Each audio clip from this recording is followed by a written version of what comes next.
So we'll give it a couple of minutes or two. I'm on YouTube as well. We'll give it a minute.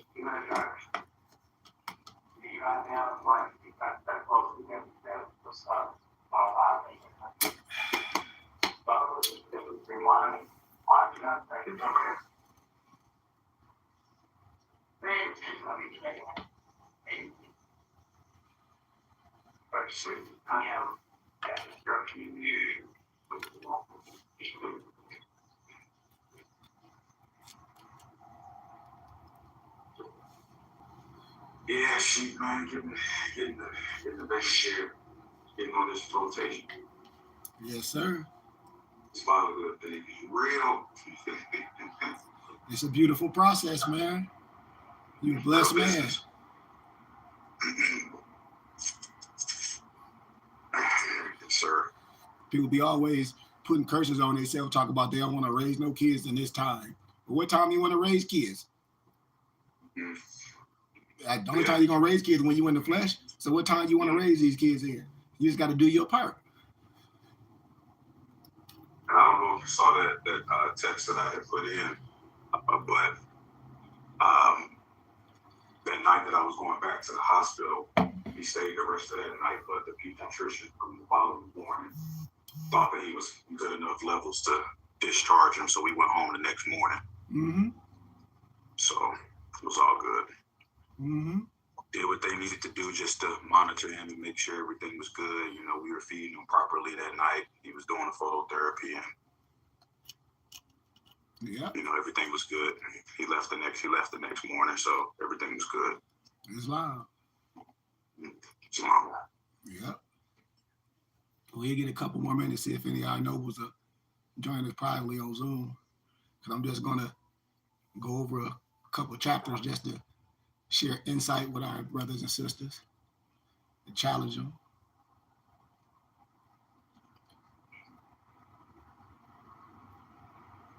Tartarian. Was that now is that used in different ways? What's that? The Tartarian. What they call different things? Well, sometimes people will use it the wrong way. And you will see certain flags and see certain symbology that some people might not connect. But yeah, it can be used. Anything can be used in the wrong way. That's why we're going to show a little insight. But you're 100% right. Check it. Okay. I think that's Noble Zoe said he sent it to me. Let me see. Yep, there it is. Okay. Let me see. Peace, Lamar. He's not Lamar.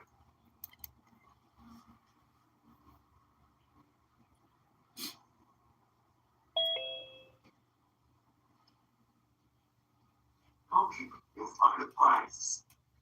Peace, Solomon. Peace, Noble Solomon. Peace, Noble.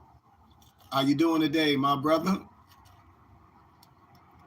Doing good. How about y'all? We doing great. We're using the same backdrop. Yeah, we all. I just ain't put mine up. We all got that backdrop. That's what we use, man. That's that back signal.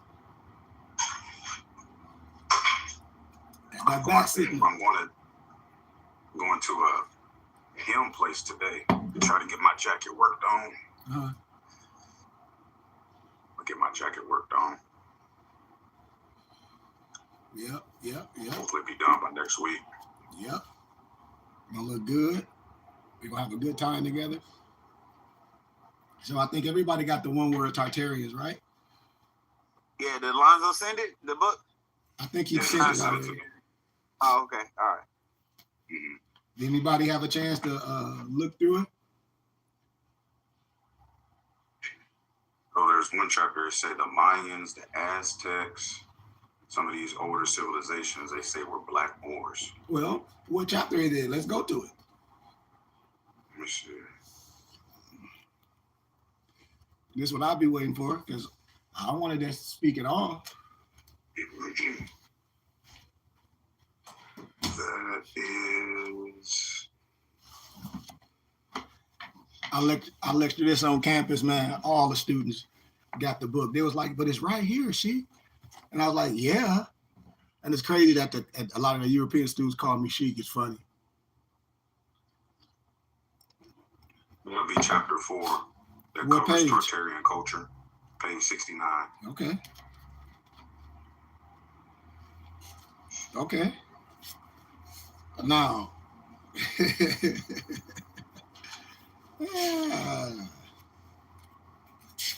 chapter 4. You see all those pictures?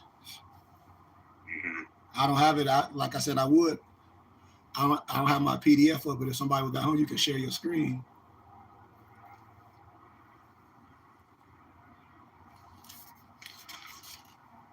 I can share my screen. Mm-hmm. I'll make you, hold on, let me make you. Oh, let me go get my mouse. Yeah, I'll make you co-host real fast.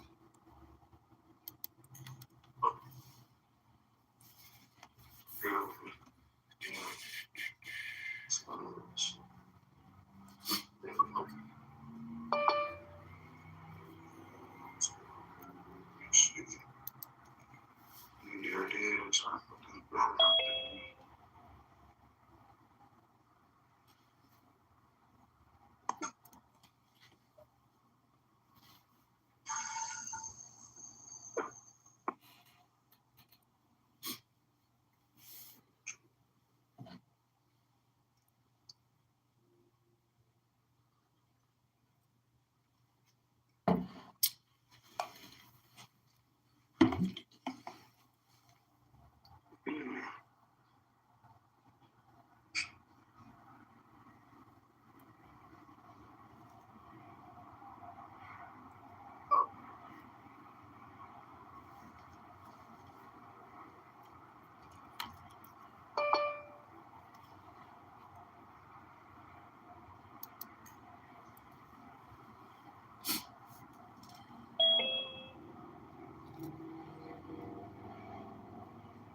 You got it?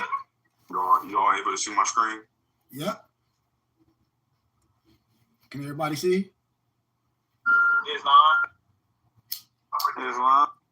Now, of course, of those pictures in black and white, and of course, of some of those pictures we know may be lightened, but I want you to know the history.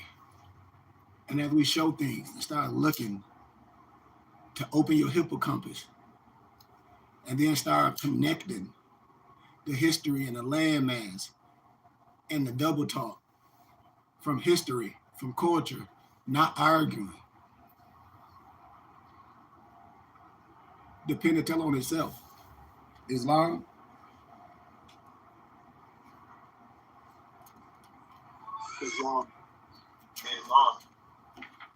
Go through the pages till we get to page 73. Let's look at the pictures and go through it.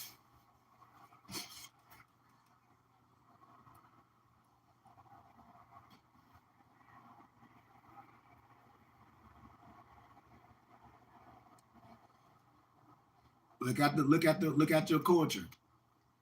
Look at your culture. Just think about that for a minute. Thanks. What that say?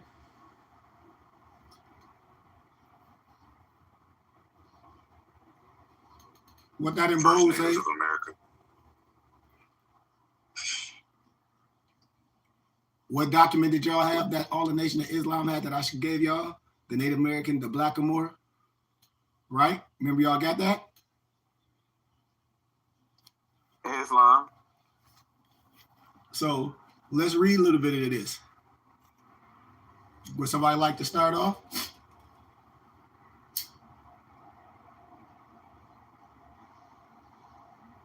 Would somebody like to read? Mike Britt's working with the baby in the back right now. I want to be a disturbance. Anybody? Anybody? Okay, what page are we on? 73. A little noise in the background though, but 73.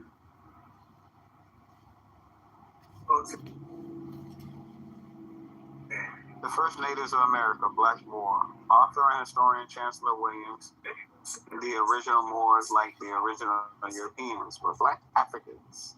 The 16th century English playwright William Shakespeare used the word Moor as a synonym for Africans.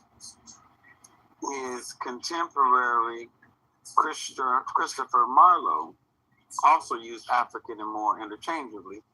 Black soldiers specifically identified as Moors were actively recruited by Rome and served in Britain, France, Switzerland, Austria, Hungary, Poland, and Romania.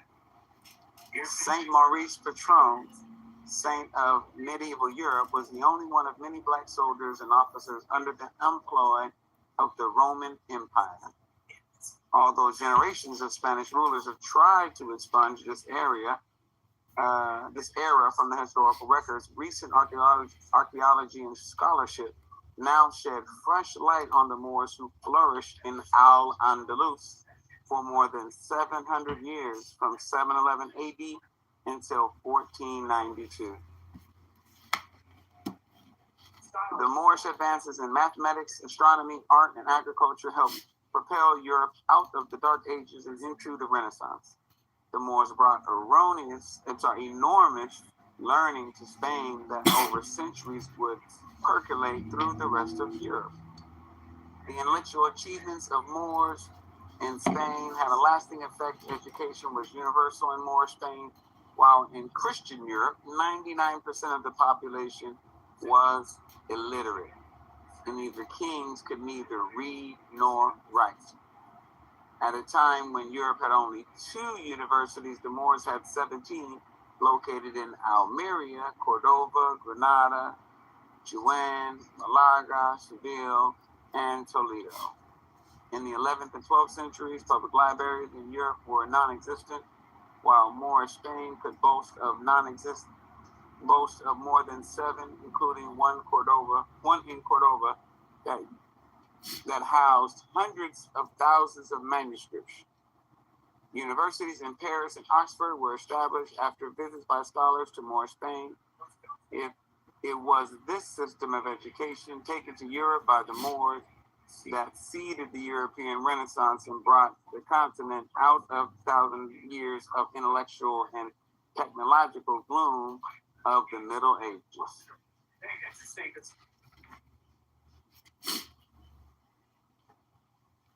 Anybody else?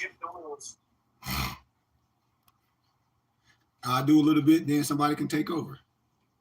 Destroying the identity of the World Tartarians. The Los Angeles Times, June 4th, 1990, reported that when Napoleon visited the Sphinx in 1798, everything but the head was buried in sand. His soldiers reputedly used the Sphinx for target practice.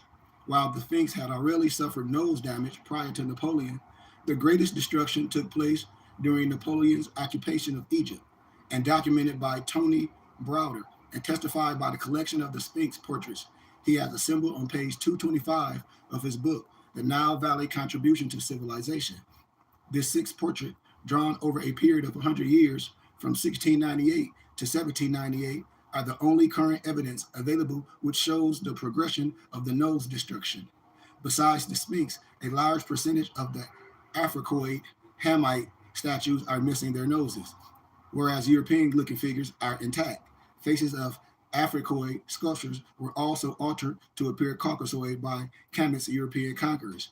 Just like when I show y'all, when I take y'all, well, actually, when I go to the Greek music churches or the Catholic churches in the back, they got all the pictures of the Russian icon.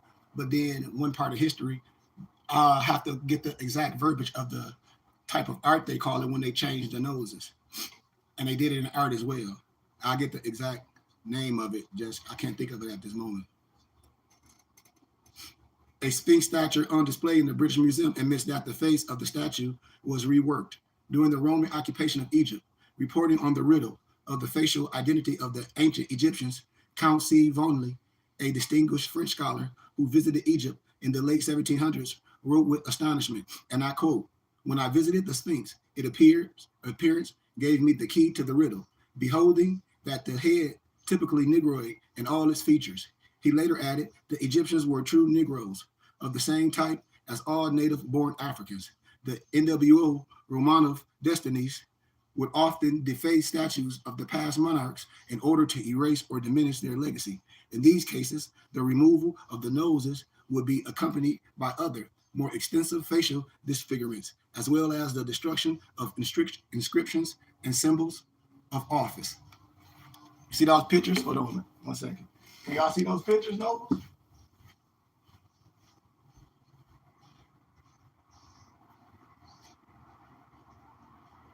Islam definitely look like Africans. You say what?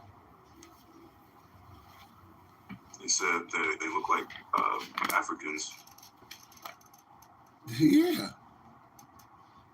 I mean, what would it look like? You know? That's why I said we ain't telling nobody what it is or what it's not. What we challenging you to study and research. I ain't telling you to change nothing or try to make you something you're not. Go ahead. I'll give a little bit. I'll read this last page. I would love somebody to take over, but we just gonna give a little bit, then we're gonna go to the next. Another huge lie, transatlantic slave trade out of Africa. So I'm not saying it didn't happen, but this, what they say, this is what the research, I challenge you to do some research.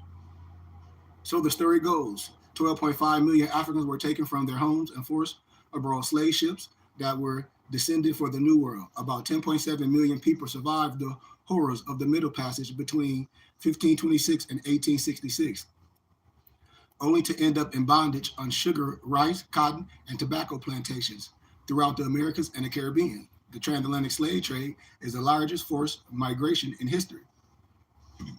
Excuse me, family. Misnomer Black people are indigenous to the Americas. Black Native Americans are not a result of the so-called Red Indian mixing with slaves. The so-called Red Indian come from mixing with the European colonists and the Asians that were in America before Columbus. Now, I'm giving you the history. You don't have to agree with nothing or say, do I agree with it? I'm challenging you. Don't get up here and get all tied up in your drawers. The first Native American were Mongolian Tartarians. Melville Hiskrevitz, a European anthropologist, was one of the originators of the out of Africa theory. Hiskrevitz never had any historical, archaeological, or anthropological proof that Black people of the Americas ever derived from West and North Africa. Consequently, Hiskrevitz crafted the theory that Blacks arrived in America from the transatlantic slave trade, which tragically brought in more than 10 million African slaves. According to the National Archives of Spain and the Smithsonian records, which people always like to quote, okay, so let's use their records and see. There was no evidence to prove 70,000 ships where Black Africans ever sailed to the Americas. Melville carried out the teachings of his mentor, Franz Boas, to make the original copper color races of the Americas inferior and the European presence superior. And before this time, Blacks coming from Africa through the transatlantic slave trade story never existed. And as a result, Melville's work has been fragmented and used as propaganda by writers like Harold Colander. Remember I told y'all the European Harold Colander that wrote the book, The African, that Alex Haley plagiarized? Did I tell y'all? Remember? Islam, I remember that. Okay, I got the book, which further perpetuated the myth of the transatlantic slave trade through the hit movie Roots. America were black people, and they were not brought here on ships. Instead, they were enslaved right here on their own land. If they were brought on ships, the numbers are extremely exaggerated. It was published that 15 million to 20 million slaves arrived in America between 1540 and 1850, over a 310-year period. Now let's just deal with the numbers. According to U.S. history books, the Stuart synopsis points out a few questions that should be examined. That's why when I look at the numbers, and when I say, when I be telling these athletic dudes, I ain't gonna say their names, when I say you can audit anybody, audit these people that's messing with your money. All these rappers, I say audit the people that's dealing with your money, you'll be surprised. I do that shit with my eyes closed. You'll see who's stealing from you. But see, Negroes don't know how to audit. You got the power if you make money, audit their asses. I'll show you. You'll see where you're getting robbed. But over a period of 300 years, it is fair to say that 60,000 slaves were transported annually to the Americas, or has the transportation of slaves to the Americas been one big myth? The largest season-going vessel carried 400 slaves, but not all of the ships were that large. Time of a passage was 3 to 4 months. That means 200 vessels. Ships per year will have to travel carrying 300 people. One ship could make 3 passages per year. The transatlantic slave trade database says there were 1,100 to 1,400 voyages made over a 300-year period. That's just their numbers. If that's the case, and each ship carried 400 people, that total number would be what? 560,000 Africans were transported. It still does not add up. And we already know that over 83% of all Americans with African ancestry have Native American blood. Did Native American tribes help slaves escape, or were Americans with African ancestry already part of the Native American nations? I mean, this is what I do. Like I tell people, well, what do you mean? I said, dude, you got to challenge yourself. Just because something was written don't mean it's valid. I told you one of the main things that however you want to say it, the system did was plagiarize the books. And how can I say whitewash the history books? That was the plan. The MacArthur, all that stuff, the whole thing was changing the books. But the history is there for you to be like, what about this? What about this? After 20 years, the Royal Adventurer with 15 ships had transported between 90,000 and 100,000 slaves. You know, let me get some water.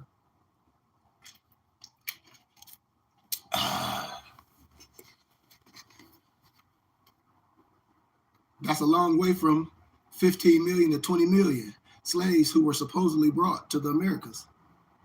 That leave a little over what? 14 to 19 million people not accounted for. So when you say numbers, when you try to throw numbers at me, man, I can look at numbers. So where the numbers go? Or is what the black-brown birth rate that more accelerated than the misnomer white birth rate, that calculated median of 15 to 20 million would be 17.5 million divided by 400 people. The largest slave vessels, that comes out to what? 43,750 trips. Now, can you show me a record where this many trips occur, or the number of trips calculated by the so-called experts? When you look at this figure, which they show exists of 27,000 to 35,000 voyages. The same thing happened with the Holocaust. That's what they say in Germany during World War II. 6 million people were supposedly killed, but there are not that many names referenced who died, totaling 6 million. And I ain't saying nothing happened. I'm just saying numbers. I just deal with numbers. I love numbers. I ain't saying nothing happened. I love numbers. The official story has reduced the number to under 1 million people. Stuart synopsis lists these black native tribes: the Washita of Louisiana, Midwest, the Yamanese of Southeast, the Iroquois, the Cherokee Indians, the Blackfoot Indians, the Pequot and the Megans of Connecticut, the Black Californians, Califians, Cal in California, literally means BLAK, black, after the name of the great Mama Kali, Queen Khalifa, the Olmecs, Mexico, the Darentine of Panama, just like in your Moorish Quran, what that chapter 25, the Uniting of Asia, 4.25 million African slave ships to Brazil and Mexico. The story goes over the course of 300 years, from the 16th to the 19th century. Brazil imported around 4 million slaves, some 40% of the total transatlantic slave trade. The overwhelming majority came from the former Portuguese colony of Angola, located on the Atlantic coast of South Africa. On July 9th, the United Nations Educational, Scientific, and Cultural Organization, which they call UNESCO, named Valango Wharf a World Heritage Site, along with Northwest England's Lake District, the walled city of Amendat in India, and the sacred Japanese island of Okinoshima, which doesn't allow women on its shores. So on the new sites of the list, none has a darker past than the Valango Wharf, built in 1811. The wharf functioned as South America's leading slave port. It was here that as many 900,000 enslaved African men, women, children were held before being sold on the Brazilian slave market. And those who didn't survive the ordeal, who died during the so-called transatlantic journey, or sometime after arriving at the wharf, were buried in mass graves nearby. You can research this. Mexico claims African slaves as well.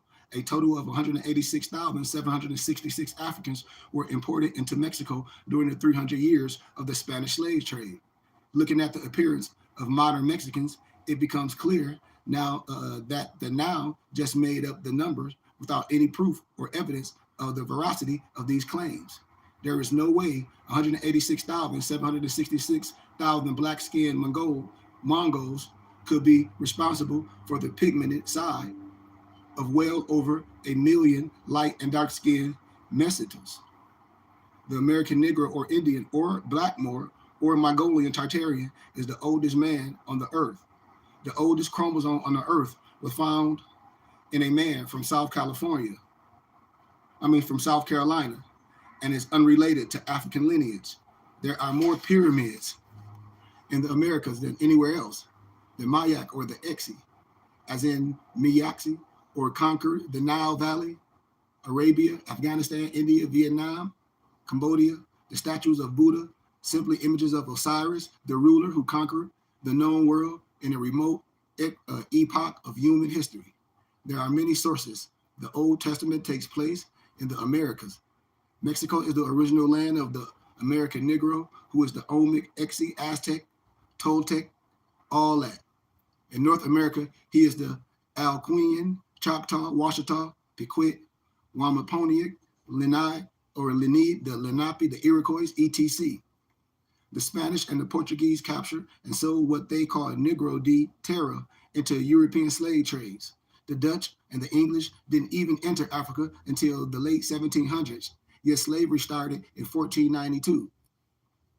Columbus was a Portuguese Moor named Salvator Ferdinando Zarco, and many of the European monarchs in Europe were also Negroes who came to America as they were being pushed out of Europe by the white European Catholics. The conquistadors were sent to the West Indies to destroy the kingdoms of the blacks and reduce them to servitude and slavery. It was known as dum diversas, the doctrine of discovery. I tell people this all day, the dum diversas. I broke that down in college.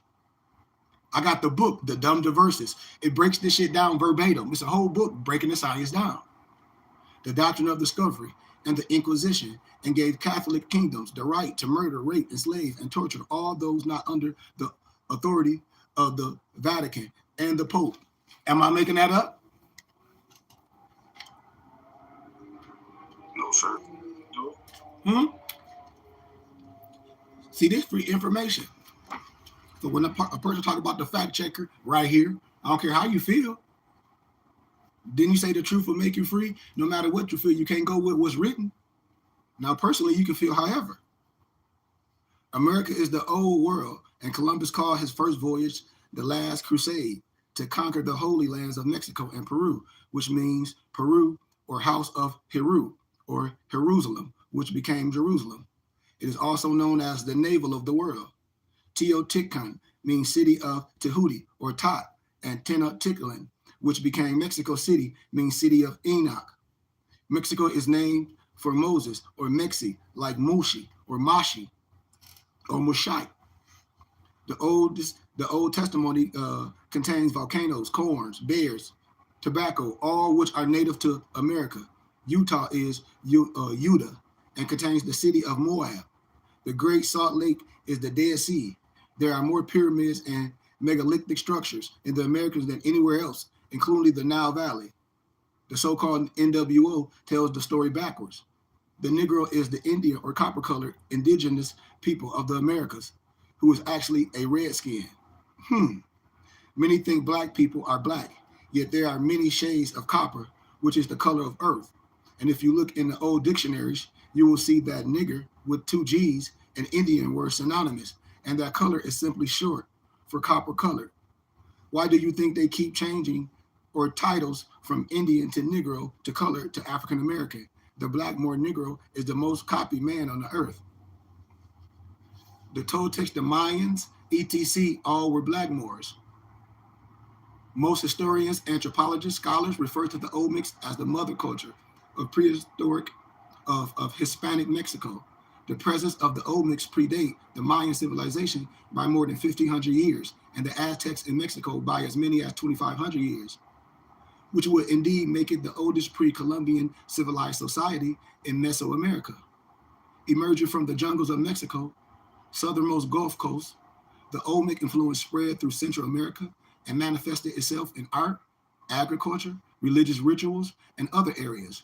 Just like, man, no disrespect, I love my European Jewish brothers, but that chicken twirling is not historic to their culture. That comes from the indigenous Africans, tribes, the Zulu, the Bantu, the Orisha, the Yoruba, all them tribes. So I don't know what people be talking about getting mad. I say, man, you can't come with me and say somebody that say that they by faith. You just got to know where it come from.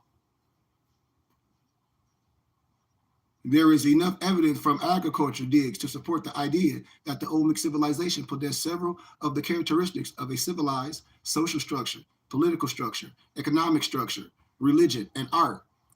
The Tolan of Aztec mythology was renowned for its sumptuous palaces and awe-inspiring buildings made from gold, jade, turquoise, quartz or feathers, all that beautiful feathers. The city was also thought to have been flooded with wealth generated by the gifted Toltec craftsmen, highly skilled in metallurgy and pottery. So much so that their potters were said to have taught the clay to lie. And later Aztec metal workers and jewelers were even known as Tolteca. The Toltecs were also credited with mastering nature and producing huge maize crops and natural colored cotton of red, just like when our feathers be red, that's a craft. Just like when you be seeing people be taking the wood chips, making them mulch and dyeing it, that's a craft too. Yellow, green, and blue. Unsurprisingly, following century of looting, no artifacts survived to attest this material wealth, except indications that the Toltecs did do a major trade in obsidian used for blades and arrows, like the so-called metal that they use for blades. Think about this, man. You don't let nobody put you in a box. It's too much history. You know? Too much. The Olmec's colossal heads are stone representations of human heads sculpted from large basalt builders. The range and height is from 1.17 to 3.4 meters, 3.8 to 11 and 0.2 feet. That's huge. We just talk about a head. 6 to 50 tons. Distinctive features of the Olmec civilization of ancient Mesoamerica And when people be going to what's that? Or when they finna go to Mexico, they finna go to Cancun. Well, you can go to the Olmec Museum. It ain't that far. And look at the back of the heads when you be looking at them. All the portraiture, the mature individual with fleshly cheeks, flat noses, and slightly crossed eyes. Physical characteristics correspond to a type that is still common among the inhabitants of the Tabasco and the Veracruz. The backs of the monuments often are flat. The builders were brought from the Sierra de los Tuclas mountains of Veracruz. Given that the extremely large slabs of stone used in the production were transported over large distances, y'all, using horse and buggy. So think about all this. Go to the next page.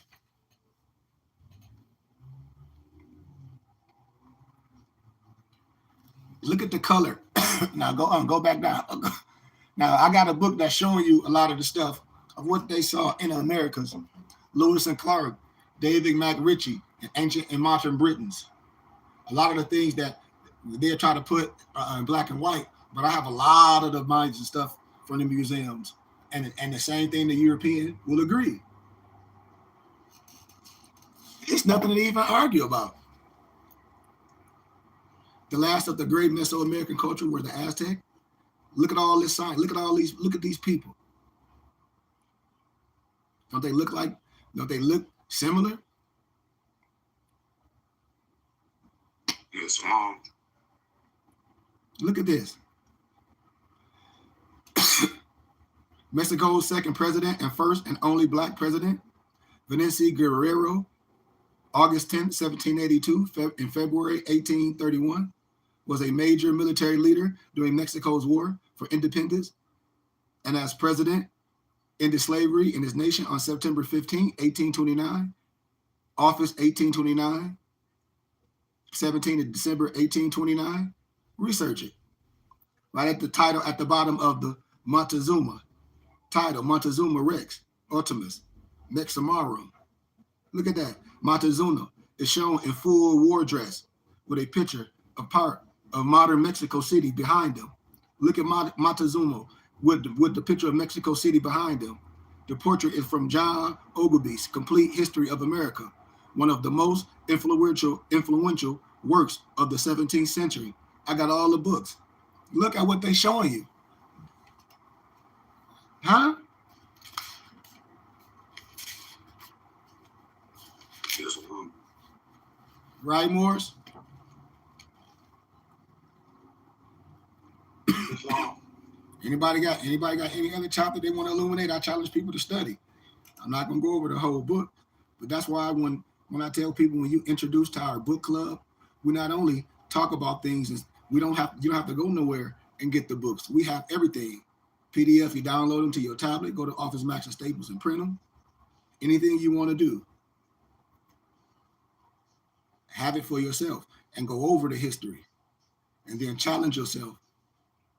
Build a library. And so I just want to share a little bit of that. If anybody didn't have any other chapters they want to illuminate, that's fine. We'll leave it right there. Islam? Islam. It's just something about them being on that beach. They don't look like they belong.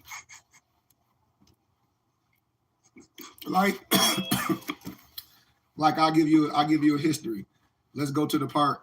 Let me see. I'm gonna show y'all I'm gonna illuminate something real fast. Watch this. We'll give a little story. I think it's in here. I'll give you all a little something since I got a little time. Let me find a little something in here. I want to tell this little. Did y'all read the little analogy of Alice in Wonderland in here?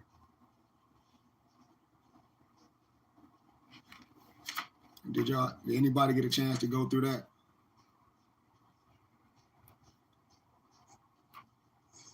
Anybody? I didn't go through that.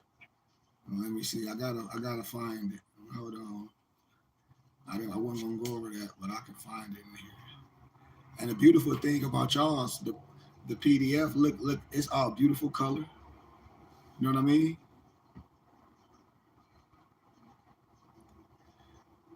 Like you can look, go to page 84 while I'm looking for things.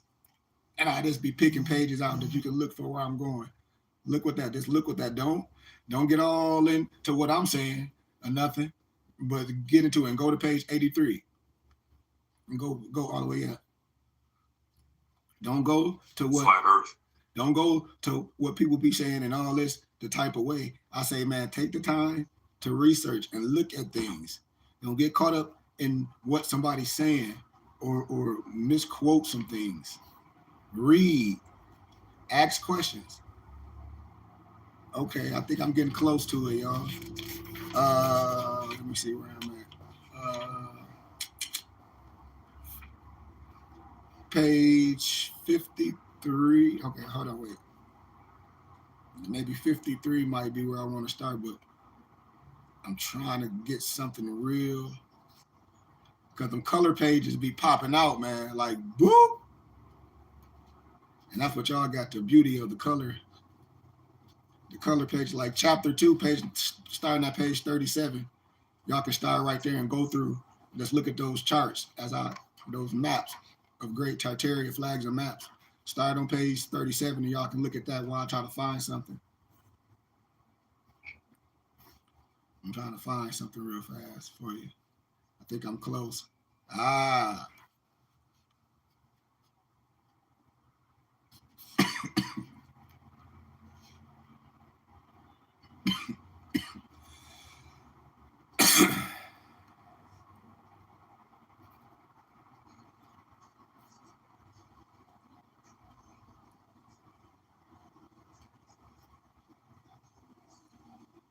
See the maps? See all that ancient maps? All right. Now what we gonna do, if I give you a highlight, go all the way back to the introduction. Now I did it like a Quentin Tarantino movie. That Mexico and South America connected to North America. You see it?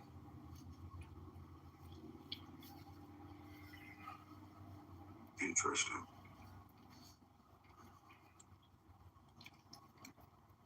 I can show you all them books in school, those maps, the MacArthur map, all that stuff fake. But when the European, no disrespect, James Smith, the European James Smith, Elliot Smith talk about it. Ooh, I said, man, like my professor, like you've been talking about it. Like you should have millions of views. Like you're an educator. They'll listen to you all day. Like we listen to you all day. Like what? But then I give you the books.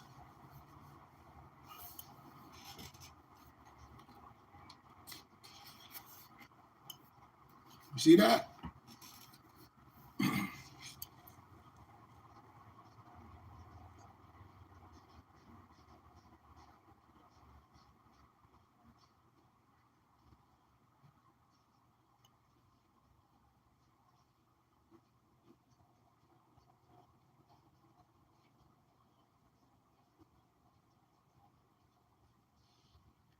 Yeah. See that?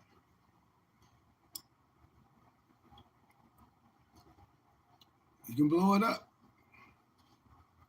Just like when I show y'all the map that I'm gonna have y'all print the exposition of the Louisiana Purchase, and I show y'all all the shit right by each other, when nobody can hide it. It's like I don't know what brothers be arguing about. Islam.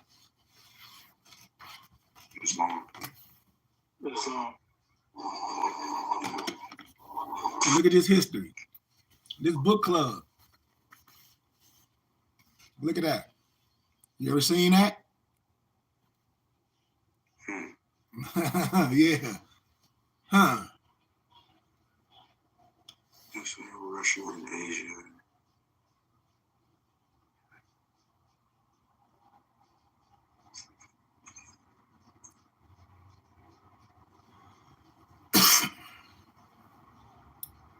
Man, I told you, man, I gave this to I met a young man out here, man, that go to GCU now. I helped him get in GCU.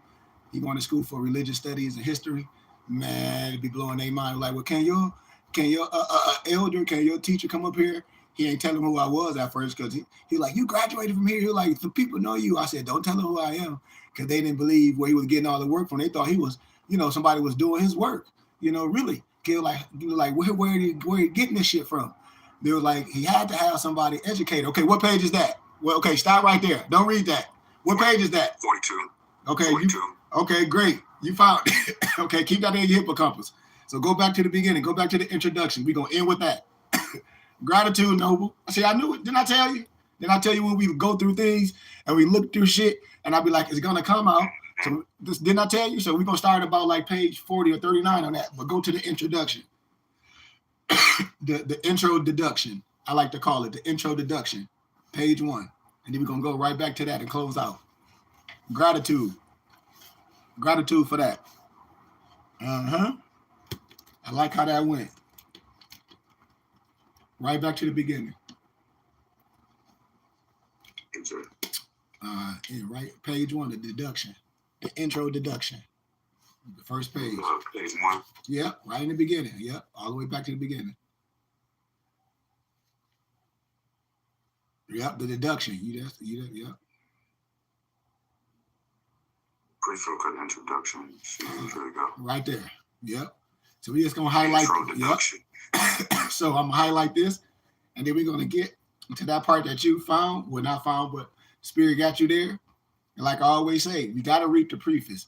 When a lot of people just jump in things and don't know what they're looking for, don't have insight, don't have a guide, just be looking all over the place. So let's set a little highlight as we did a little Quentin Tarantino movie, then we'll close out. So once upon a time, there was a highly advanced civilization today known as Great Tartaria. She was disappeared from our history books less than a century ago. Its vestiges are still everywhere. Man, I'm going to tell y'all some little stuff when y'all start looking at them maps and them eagles, them double-edged black eagles. Man, I'm going to show you where all of it come from. I'm going to show you all of it. In Jewish history, all everywhere. They know where this shit come from. No disrespect. The civilization dominated technologies more advanced than the present ones. Polymer, concrete was eternal and grew stronger over time. Its gigantic iron and glass structures, surmounted by domes and metal needles, were present on every continent. Associated with Mercury, they distribute free atmospheric energy to everyone. Its towers and railway stations are still in operation. Unfortunately, the technology of free energy from the ether was destroyed and imprisoned, and old technology reintroduced, like cables and wires, to distribute energy and make handsome profits. The story that Nikola Tesla had discovered the technology to connect to the ether and provide unlimited power to everyone, anywhere, anytime. He didn't come up with that. You could travel by boat, car, plane for free by simply accessing nature's magnetic group energy that is omnipresent, omnipotent per se, and we have not been allowed this free energy to all due to our capitalizing system of greed and domination by those in power. Even to this day, this is what they wrote for over 100 years when the writing was written. We have been denied a benevolent system of free energy. Mr. Tesla, if he even existed, was a front man to hide the Tartarian free energy devices. You will see detailed extensively in this book, in this science. That's why I challenge everybody to get it. You gotta have it. It's in here. The fake history has been called the ancient architecture and Moorish revival of Marquise and Islamic and also colonial, medieval, neoclassical, Baroque, Romanesque, right? Gothic, Baroque art, eclectic, Tudor, Renaissance, Paladin, Richardsonian, Romanesque, Chicago School, Victorian, labeled them in fashion styles to hide the old and true function of its columns, arched openings, pinnacles, rose windows, naves, ornaments with iron columns, towers, domes. Addition to having cut the ends of the pinnacles in the photographs or added crosses that did not exist before. Just like when I talk about Credo Matua, when I show y'all when he let the, disrespect again, when he let the European David Icke come research them, you see how they just put crosses and all that ancient shit. Wasn't no damn crosses like that. The shit don't even look right. They just came on there and marked on shit. Real talk. No disrespect to nobody.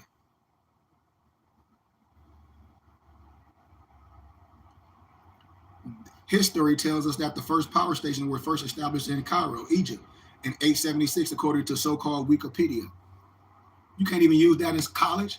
You can't use no dang go Wikipedia in college. That's it's the largest and oldest in Egypt. Its original form. All Tartaria power stations, small and large, high pipe origins to harmonize and heal the population through sound waves, which is known as sematics sematics. It's like a rhythm or a vibration, so-called the church and the cathedrals where you see throughout the world all share similar design patterns. When you look at those symbology, design with sacred acoustic geometry, music, certain notes to maximize certain vibrations, certain tone that resonate to heal and help. That's like with all the bowls I be using.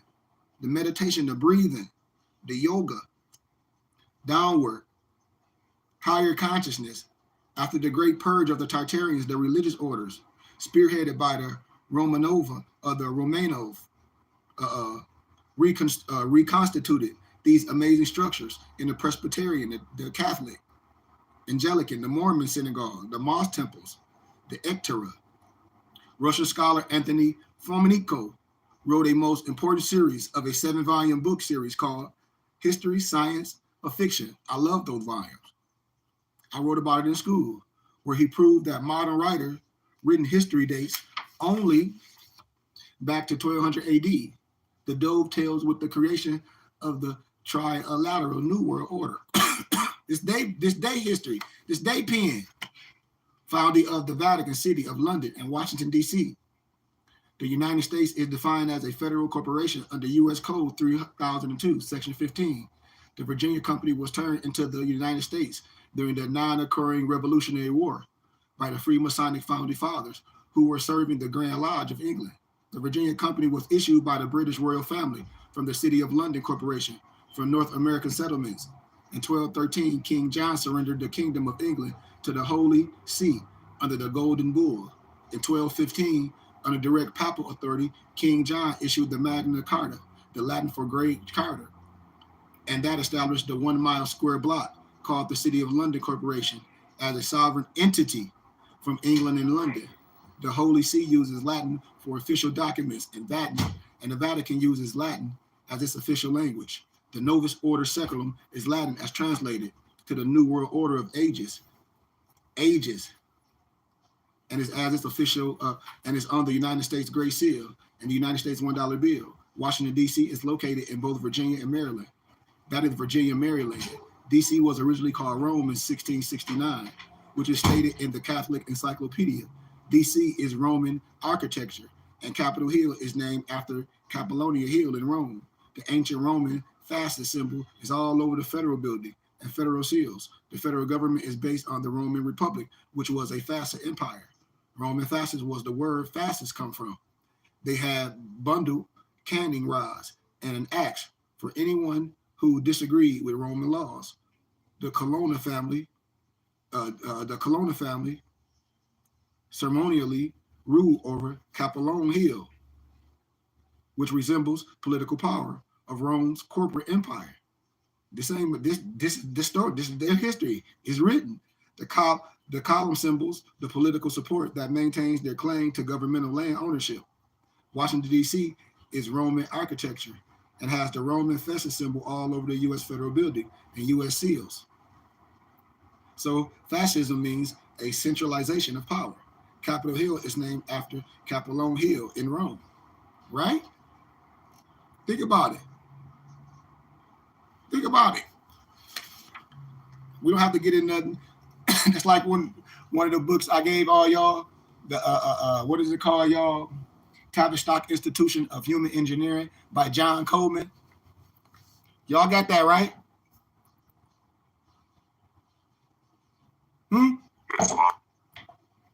All this go together. All this stuff go together, y'all. The copy. Yeah. When Moors out here scared and all that, they're scared of what? Scared of what? What's written in your face? What you gonna do? It ain't nothing to do. Be who you are. Structure the right way. If the elders were structured of you talk to this world and you this and you that. Structure. Use it. Use it. So I'm just lighting the precedent for us to study. So let's go to that. Let's go to that part, and then we out of here. Because I want us to study. I'm not going to just read it all. I'm challenging people. Come learn, man.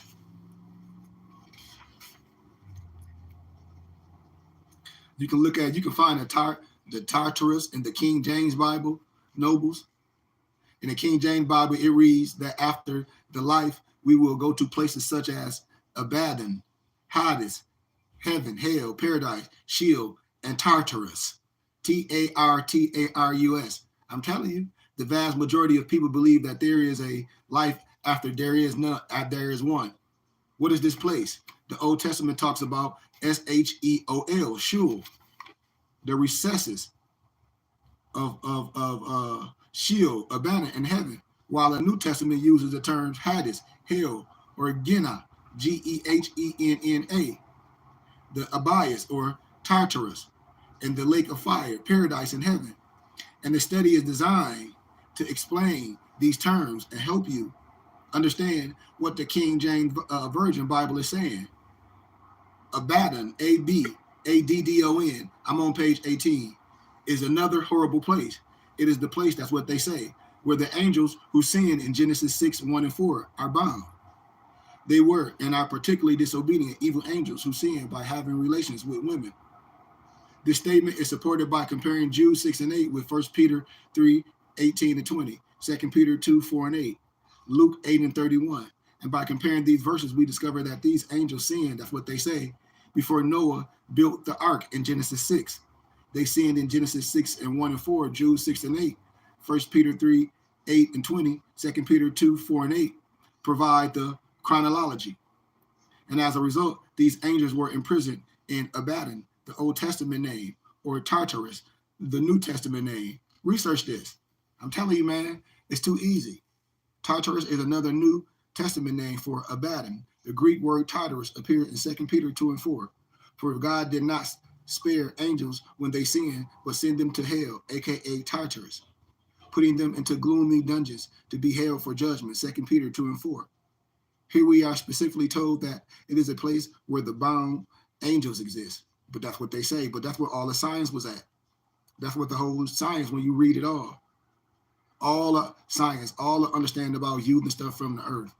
The Tartar Union of the Godless was an organization in the Muslim republics during the purges by the Soviet Union from 1928 to 37. Burham Mansurov served as the chairman of the organization, and the territory presently known as Tartarstan made demands for greater Tartar autonomy within USSR. So you can research this stuff, man. All this history was written by the victors. Nothing was invented or discovered by scientists and intellectuals of the 19th and 20th century. What did I say? Nothing. Zero. Nothing. Nothing. You can research this. It's a fact. I don't want to just jump all into it. It take too much time.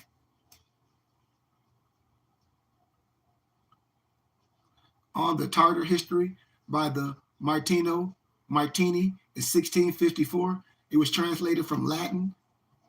I mean, all this stuff. He say a preface quote. I'm on page 20. I should be able to short writing myself out of the war with the Tartars. It is a war with the neighboring Kofes, Europe by the Tartars. Page 19, 4, Tatari. Who you think they talking about? Tartars, the oldest and the Assyrians. And many people are already 4,000 years, the Chinese, an enemy. Instead of being carried on an active campaign spent and never left exert winners. So he talked about all his history of what he's seen in these cities, of who, what people.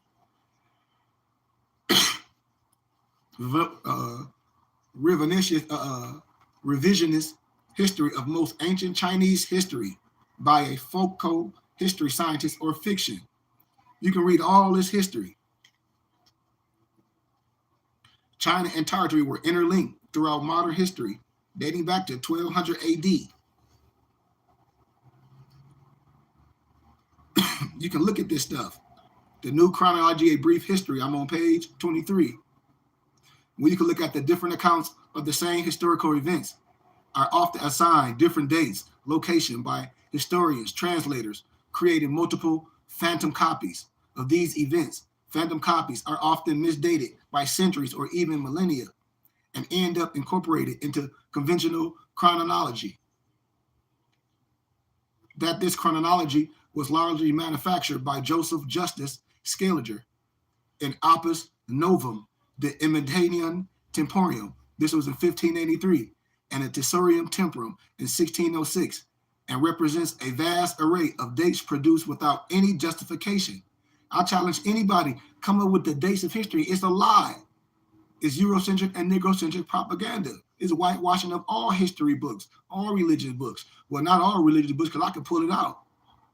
Whatsoever containing the repeating sequence of dates with shifts equal to the multiples of major Kabbalistic numbers 333, 360. Just like when I talk about Josephus, the Pisos family, or Euthanasia Gematria. This chronology was completed by Jesuit Dionys Petrovich in the De Doctrine Temporum, which I speak about all the time. I said I've been speaking about this. It's no mystery. 1627, 1632, the archaeological dating, the dendrological dates, the paleographical dates, numismatic dating, carbon dating, and other methods of dating of ancient sources and artifacts known today are erroneous, non-exact, and dependent on traditional chronology, that they're used in conjunction as confirming one another in a statistical fallacy. Remember I told y'all going to start seeing this word fallacy in all old writings? I told y'all you're going to start seeing it because the pen tell on itself. When they say fallacy, when they say pseudo, when they all this, they tell on themselves. The probabilities can be added. That there is not a single document in existence that can be reliably dated earlier than the 11th century that most ancient artifacts may find other than consensual explanation. That histories of ancient Rome, Greece, Egypt were crafted during the Renaissance by humanists and clergy, mostly on the basis of documents of their own making.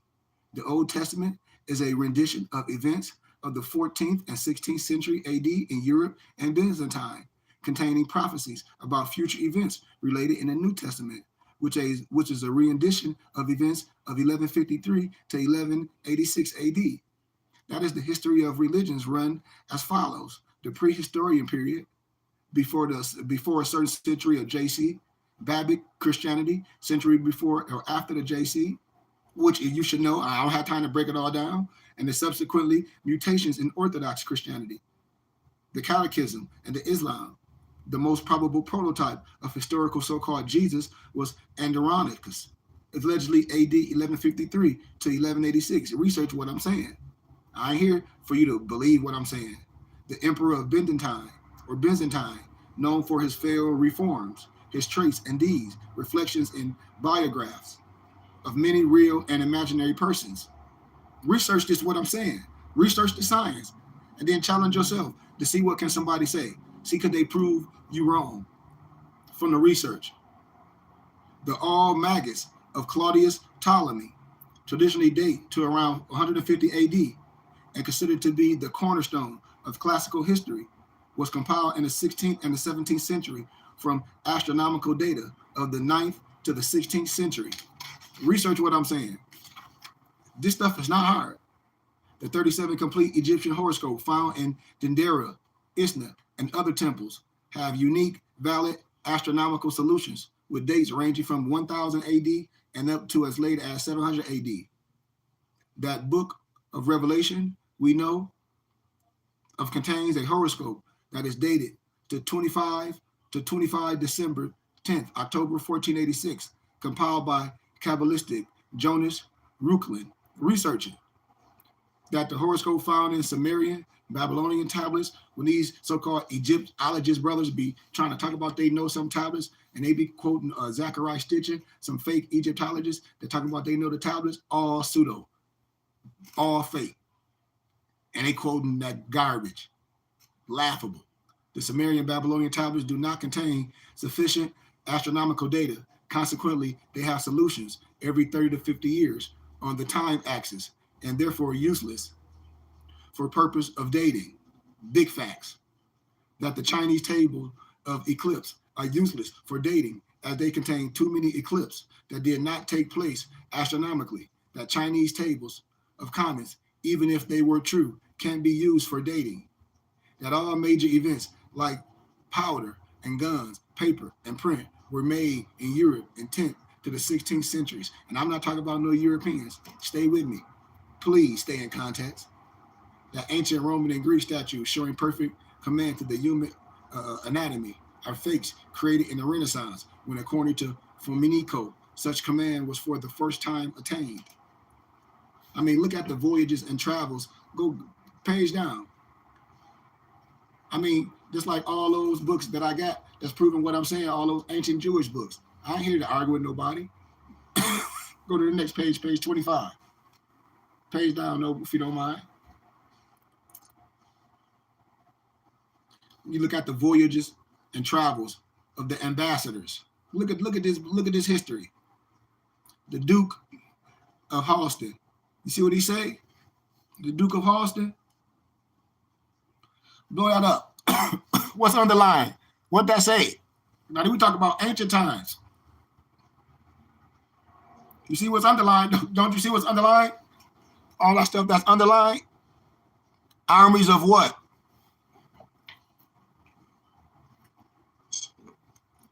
What? Armies of the Tartars. Okay. All through here, down there, you see Tartars. Tartars, the kingdom of the Tartars. Now we talk about in ancient times now. Keep looking at all the highlighters. Keep going page down, Noble. Hey, can you give me a water? What's that water? You seen that, Noble? Did y'all read all those? Where it said in the voyages and travels of the ambassador.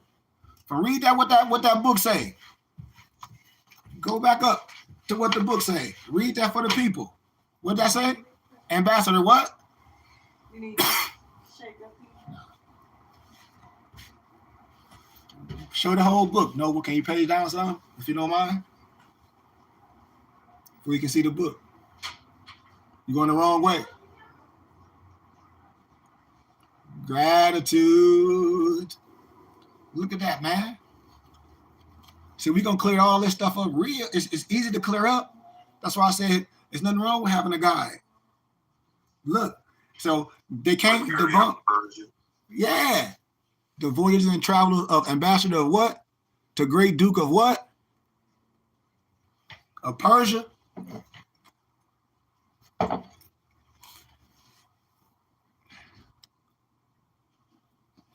You see that? Well, let's check this out. Let's see what we can see. You see how Wikipedia attempts debunking from Mr. Fomenko's work? The new chronology is pseudo-historical Russian conspiracy theory, which argues that the event of antiquity generally attributed to the civilizations of the Roman Empire, ancient Greece, and ancient Egypt, actually occurred during the Middle Ages, more than 1,000 years later. The theory further proposes that the world history prior to 1600 AD has been widely falsified to suit the interests of a number of different conspirators, including the Vatican, the Holy Roman Empire, the Russian House of Romanov, all working to obscure the true history of the world, centered around a global empire called the Russian Horde, Horde. Central to Mr. Fomenko's new chronology is his claim of the existence of a vast Slavic Turk empire, which he called the Russian Horde, which he says played the dominant role in Eurasian history before the 17th century. The various peoples identified in ancient and medieval history, from the Scythians, the Huns, the Goth, and the Bulgars, through the Polni, the Dulbi, the Drevlian, and the Picnius, to, in more recent times, the Cossacks, the Ukrainians, and the Bulgarians are nothing but elements of the single Russian horde. He claimed that Jesus lived in the 12th century AD and was crucified on Joshua's Hill, that the Trojan War and the Crusades were the same historical event. Let's deal with it. See, it's all here. He said that it was the same historical event, and that Genghis Khan and the Mongols were actually Russians, that the lands west of the 13 colonies that now constitute the America West and Middle West were a far eastern part of Siberian American Empire prior to its disintegration in 1775, and many other theories that contradict the conventional historiography, to say the least. Fomenko claims that the most probable prototype of the historical Jesus was Andronikos the First Komnenos, allegedly AD 1152 to 1185, the emperor of Byzantium, known for his failed reforms, his trails and deeds reflected in biographies of many real and imaginary persons. The historical Jesus is a composite figure and reflections of the Old Testament, the prophet Elisha, 850 to 800 BC, Pope Gregory VII, 1020 to 1085, Saint Basil of Caesarea, or Caesarea. I wish my mom would have pronunciating wrong. I did a whole sermon on that a long time ago. The landmass to show where it was. I think if I pronunciate right, it's Caesarea or Caesarea, not Caesarea, Caesarea. If I'm not mistaken, I can get the proper name. So correct me on that. I know my mom will. I'll ask her the right verbiage because I had to make sure I was saying that word right when I was explaining that when I was lecturing.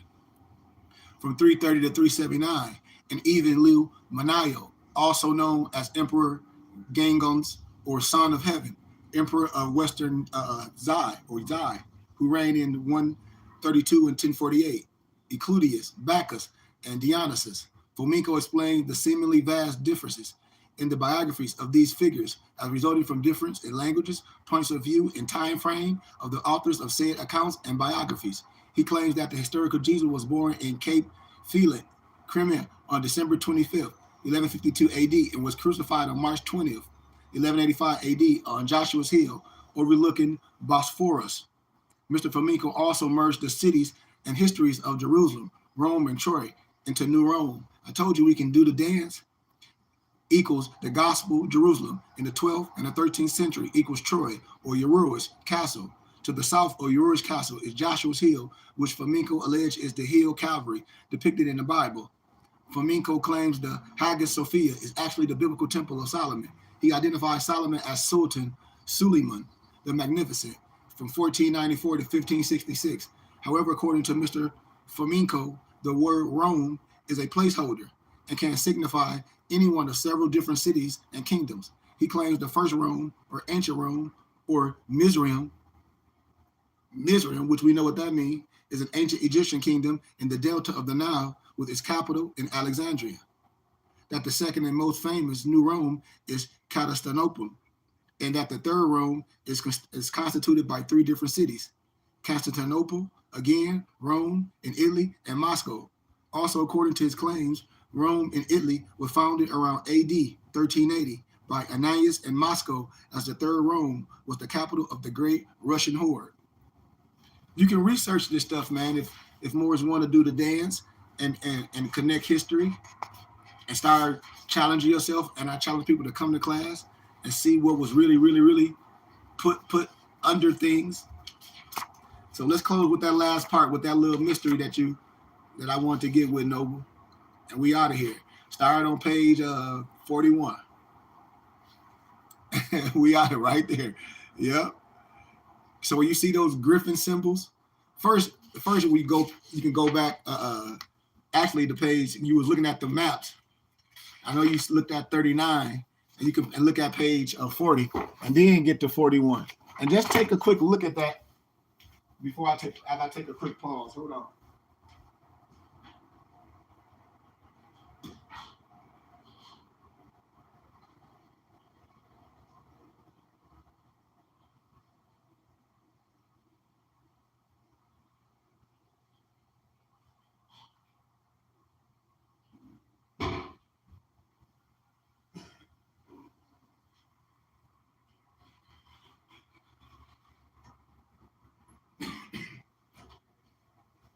Yeah, I got you. Give me a second. I got you. I'm almost done. And I'm texting.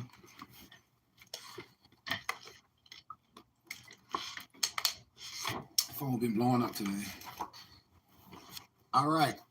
So if y'all seen that, let's get to 41 so we can wrap this up. Like y'all be seeing them double egg, them double wing flags and all that stuff. I'm gonna break down the story of the Sphinx. I'm gonna show y'all a lot of symbology. But the griffins, the symbol of the great Tartaria or Tartaria, the griffin, the griffon, the ancient Greek, all those symbols, the griff, the classical Latin, all how it's spelled, late medieval Latin, Gyrith, Griffo, Old French, Griffon, is a legendary creature with the body, tail, and back legs of a lion, the head and wings of an eagle. You see it's on LeBron James' chest, and sometimes an eagle's talons at his front feet, because the lion was traditionally considered the king of the beasts, and the eagle the king of the birds. By the Middle Ages, the griffin was thought to be an exceptional power and majestic creature. Since classical antiquity, griffins were known for guarding treasures and priceless possessions. In Greek and Roman texts, griffins and Araspians were associated with gold deposits of Central Asia. Indeed, as Pliny, the elder wrote, griffins were said to lay eggs in burrows on the ground, and these nests contained gold nuggets. In medieval heraldry, the griffin became a Christian symbol of a divine power and a guardian of the divine. In Tartarian legend of this period, it was believed that the griffins made it for life, and that when one partner died, the other would live the rest of her without seeking another partner, perhaps due to the fact that there weren't many griffins around. That's the story. This has That's led crazy. to... That's Harry. I don't know if you watch Harry Potter Yep. a decade ago, but that's Harry Potter. Yep. I told you I'm painting a picture. I told you they put a lot of stuff in these little things, man. That's crazy. Gryffindors. Oh, what you think these people that smart? That's why I'll be laughing. That's like, oh, the Simpsons, you think y'all that smart? I told y'all, man. If I showed y'all a picture, you'd be like, "Sheep, man, listen, fuck it." And I'm gonna say it. I know y'all. I'm part of the Philosophical Research Society, you know. Man, I know a lot of people, Simpson writers, all that. I got that damn Freemason board game with all that shit that they said was gonna happen years ago in the Simpsons, all that. I had that shit since the fucking early time. Old European man gave it to me when I met him at the Philosophical Research Society. He like, his kid's not into the science. I'm gonna make sure you have everything before I die. He like, just give me a shout out. I said, man, Islam. Met him at the Philosophical Research Society. The shit is there. You think they just be pulling this shit out their ass, huh? Wow. That's why I be laughing. I be like, man, come on. And like even doing things, when we talk about money, man, like one of the Jewish things, man, is about money. You think people just have money? No, it's part of their culture where they say, okay, when you part of this, we're gonna make sure things happen. It goes. That's how the system goes. That's why I said I don't hate on nothing. But yeah, man, all those griffin, the back legs, all that, Noble, is right. They put it in the little folktale movies, the front feet, because to the golden head. Yeah, all that. The Tartarian legend of this period was believed that the griffins made it for life, right? So this has led to claims that the griffin was used by the Christians, all that I told y'all, by the church, as a symbol against remarriage. It's unclear, however, whether this was the actual belief or just a modern interpretation. Although the griffin might seem like a creature conjured or add together from the imagination of mankind, there might actually be some truth to this creature. In this desert, the fossil of a dinosaur called the Prometheus or the Proto-Toceratops can be found, as the bones, especially the skull, which has a bird-like beak, were exposed on the desert floor. Ancient observers may have been interpreted them as proof that such a hybrid creature once lived in the desert. Yet it has been shown that the stories of the griffin has been around even before the Silk Road was developed. Interestingly, there are various hybrid creatures that are similar to the griffin. For instance, the Lamassu was an Assyrian or the Assyrian mythical creature that had the head of a man, a body of a lion or a bull, and the wings of an angel. This also was the original Great Sphinx, right, of Egypt was designed as, according to the biblical references. These four animal faces represents the four dominions of God's rule. The man represents humanity. The lion, the wild animal, the ox, domestic animal, and the eagle, the bird. These four creatures first appear together in the Judeo-Christian context in Ezekiel. Remember that? Which was probably written around, let's say, the 3rd century BCE. Remember in chapter 1, the prophet encounters fantastic beings in the heavens. Remember? As for the likeness of their faces, they are four, had the face of a man and the face of a lion on the right side, and they four had the face of an ox on the left side. They four also had the face of an eagle. Ain't that what it say? Islam. Okay. There's another movie called Fantastic Beasts, too, similar to Harry Potter. To go with all these little creatures. Yeah. And see, and Queen Khalifa ruled the island of California with griffins, which she fed the flesh of men to keep Spanish invaders away. She supposedly commanded a fleet of ships, which she ruled and maintained peace in the surrounding lands. The islands included Baja and Hawaii. She reportedly kept an aerial defense force of griffins and other fabulous animals, which were native to California, trained to defeat the lands against invaders.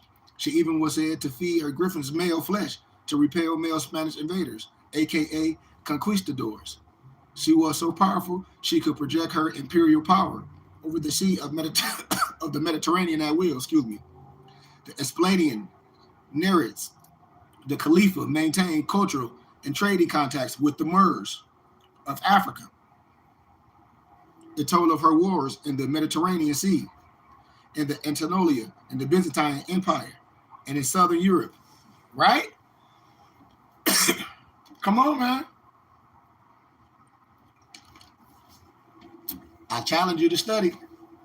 Right, Dantes? It's long. So, as we close, let's deal with this little story. The allegories of the Wizard of Oz. We all aware of the first movie made public was The Wiz. Full allegories. Yellow Brick Road was paved in gold. U.S. legal currency was the base of gold. Such was the movie The Wizard of Oz, an allegory of the state affairs which we live in. Allegory of the unfolding New World Order, per se, that was happening, that was instituted in America. When we talk about money and things and trading, stock market crash, all that, 1929, bankruptcy of the United States in 33, all this stuff where finances really was an object to do a certain thing and control. It ain't no secret, ain't nothing to be scared of. This shit is written. Now, I don't got nothing secret to nobody else. I'm just a teacher, a guide and a map. Individual, United States government employee, Title 5, USC 552A2, Internal Revenue Code, IRC, and all state codes are in harmony with the above definition of individual by reference only. A corporation of one is an artificial person constructed by law, not a living, breathing man. This is that context, not to say that you're finna get nothing free. I'm just telling you the allegory.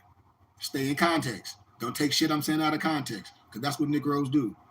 An individual is a public corporate person existing only in the public government domain, having been created by law, not by God.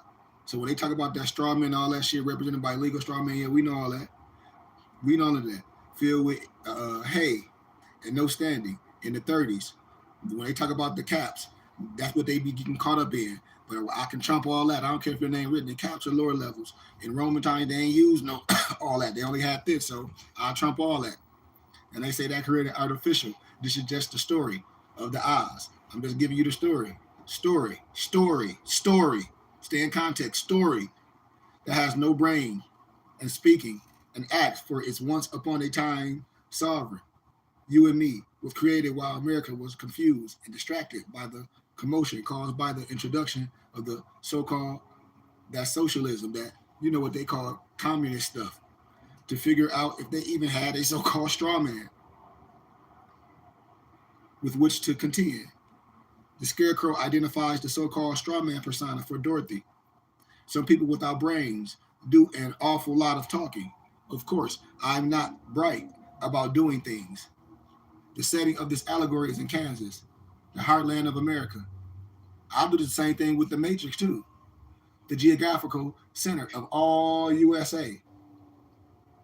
And came the twister, the whirling confusion of the Great Depression, the stock market crash, U.S. bankruptcy, theft of America's gold, the whisk Dorothy and Toto, up into the new so-called order of the world, an artificial new dimension, somewhere over the rainbow, above the solid ground of Kansas.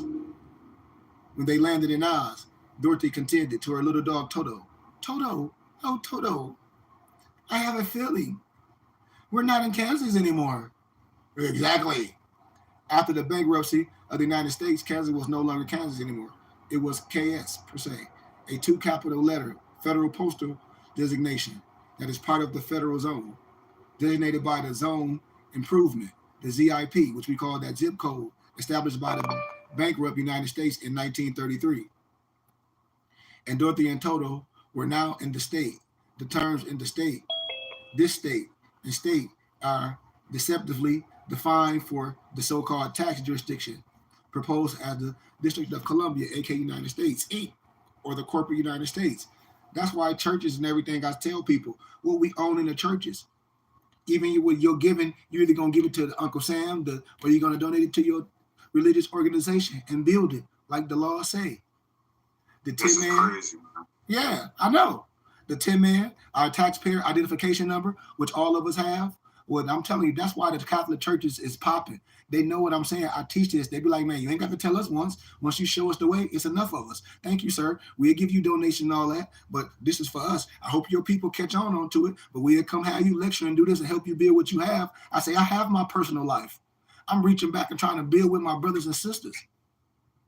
The 10 man, our taxpayer identification number, our EIN, whatever you have to call it, when I be showing y'all how to set up y'all businesses and then how to take yourself out of public and put it in private and have your business so-called social security number, EIN, just as high credit as your personal, and build off that. What we doing basically. I'm showing this strategy, real shit. Yes, Mom. So the 10 man, our taxpayer identification number, hollow of 10, a vessel of vehicle, newly created code words for our straw man per se.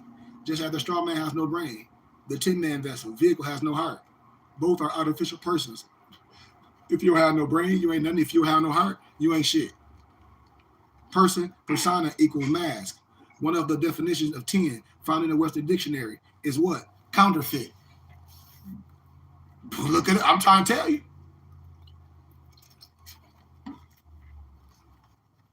Person can't even explain to you. They tell you, oh, your social security took some money. Oh, not if my social security number taxing some millions. Why the hell you ain't got no millions, fool? Who you think you talking to? So mine just is taxing something. You the same person I am. You got a social security number. Why you don't have no millions? Think about that, Dantes. Don't make no sense. No, I don't. It's goofy trash. It's goofy trash. I told you, and I'm gonna tell you another thing that's gonna get more locked up. They think it's some so prophetic because they don't know how to read. They just like to get a book and think they got something. Want me to tell you what it is, Dantes? What's that? All those UCC books, that these Negroes run out to get, they're only like $5 or $10 a piece. Man, they think it's some so prophetic in it, like they finna get some paperwork and go file something. I'm trying to tell you, watch what happens. Watch what happens, especially all of them that's posting the book. I'm telling you, they already being tracked. So if they post that, they know what they own. And then these niggas will be having classes, talk like they finna teach something. Watch what happens. Watch. I'm about to show you. Oh, because they don't know what the hell they doing. They get some book. Ooh, look, we can file this paperwork. I said, watch what happens. You have no clue. And I just be quiet. And then when it play out, then I said, did y'all see what happened? Yeah, a whole bunch of people got caught with it for exactly what you were saying, She. Why?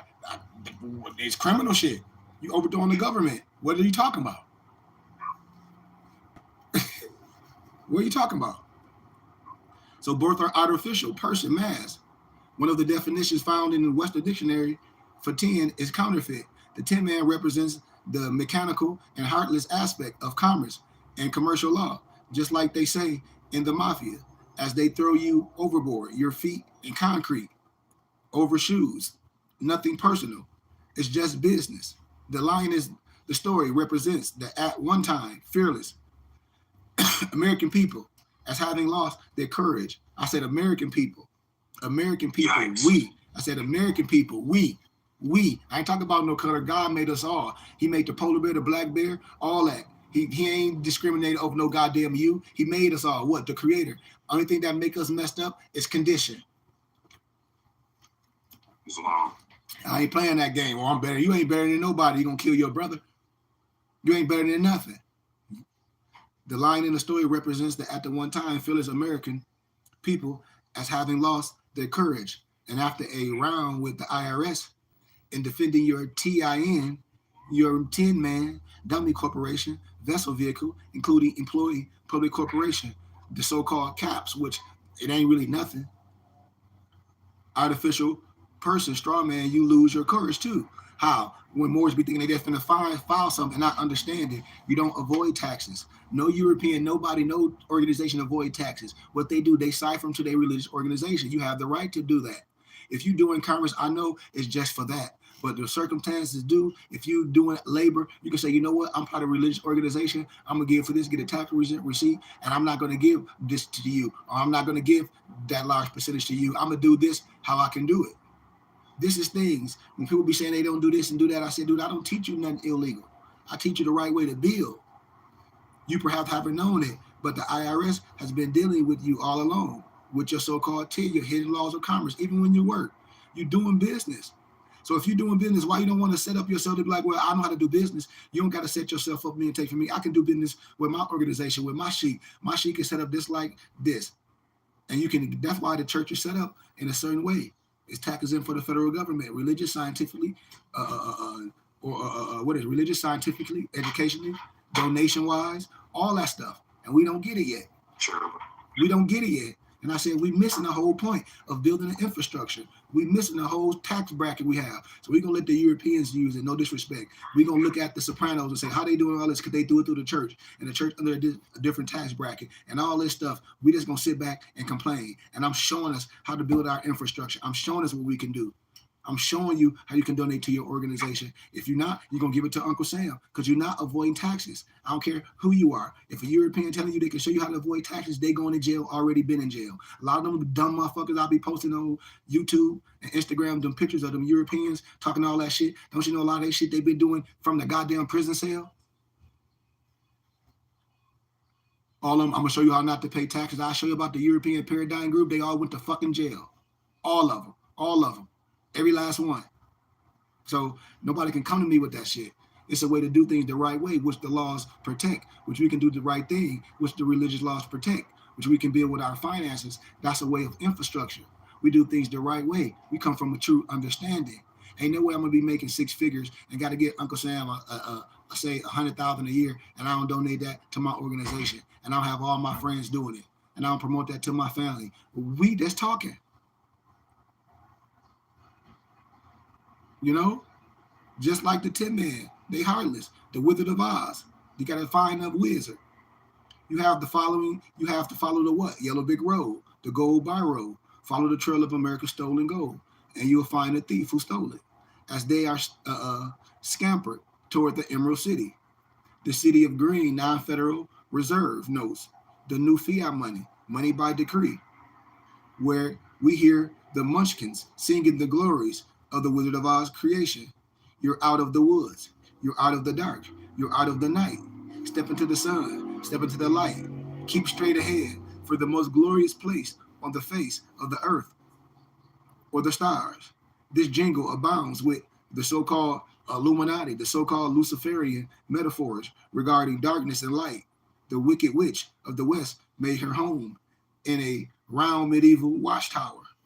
Ancient symbols of the Knights Templars of Freemasonry, who are given to practicing witchcraft per se, but it ain't no witchcraft. I told you, they all going to say witchcraft, just like with the chicken twirler. They all going to say that, but in your craft, they're going to say it's voodoo or black magic. Nope. I'll break that down. It's Aura, Santeria. I told you, they all thieves, point blank, period. And are also credited to be the originators of the modern banking circa in 1099 AD. Get it? 1099? 1099? Y'all, 1099? 1099? 1099?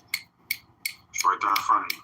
Okay. I break it out, I'll be laughing at people. I say, man, y'all, they don't even know what I'll be saying. I'll be like, yep, proceed, sir. I sure will.